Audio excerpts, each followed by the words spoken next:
এদিকে আগামী নির্বাচন সুষ্ঠুভাবে আয়োজন করতে ইসিকে অবশ্যই সাংবাদিকদের সহযোগিতা নিতে হবে এমনটা মনে করেন নৌ পরিবহন উপদেষ্টা এম শাখাওয়াত হোসেন। নির্বাচন কমিশনের গণমাধ্যম নীতিমালা সংশোধনের তাগিদ দিয়েছেন জ্যেষ্ঠ সাংবাদিকরা। খালিদ ইবনে মিজানের রিপোর্ট। নায়াসিনামাইড ও স্যালিসাইলিক সমৃদ্ধ লিলি ফেস ওয়াশ যা ফেসের ডেড স্কিন সেল দূর করে দেয় দ্বিগুণ ফাস্টার ব্রাইটেনিং। নির্বাচনী সংবাদ সংগ্রহের ক্ষেত্রে গণমাধ্যমের জন্য নির্বাচন কমিশনের বিধিমালা নিয়ে এই মতবিনিময় সভা।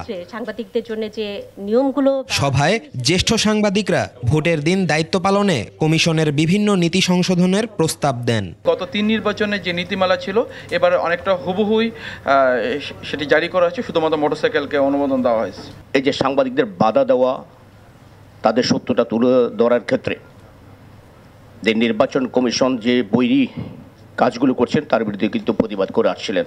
মনে হয় যেন এদেশে সাংবাদিকরা ফেসে আসছে। নীতিমালা, নিয়মকানুন এবং সকল আইন কানুনের বেড়াজালে আবদ্ধ করা হয় সাংবাদিকদের। অবাধ, সুষ্ঠু ও গ্রহণযোগ্য নির্বাচন নিশ্চিত করতে সাংবাদিকদের ভূমিকা অনস্বীকার্য বলে এ সময় মন্তব্য করেন নৌ পরিবহন উপদেষ্টা।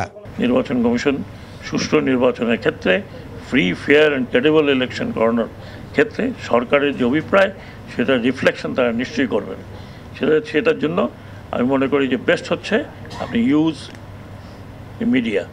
বিগত নির্বাচনগুলোতে গণমাধ্যম যথাযথ ভূমিকা রাখতে পারেনি বলে আক্ষেপ জানান উপদেষ্টা।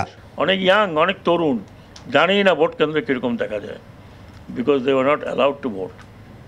এবং এটা খুব দুঃখজনক যে আপনি মেজরিটি ভোটারদেরকে বাইরে রেখে দেশ পরিচালনার যে ব্যবস্থা করেছেন, এবং সেখানে আমরা মোরলেস সবাই সহযোগিতা করেছি। শুধু সরকারের দোষ দিয়ে ওই সময় সরকারের দোষ দিতে হবে না, আমরা সবাই এই দিকে ওদিকে কথা বলেছি। খালিদ ইবনে মিজান, 21 টেলিভিশন, ঢাকা।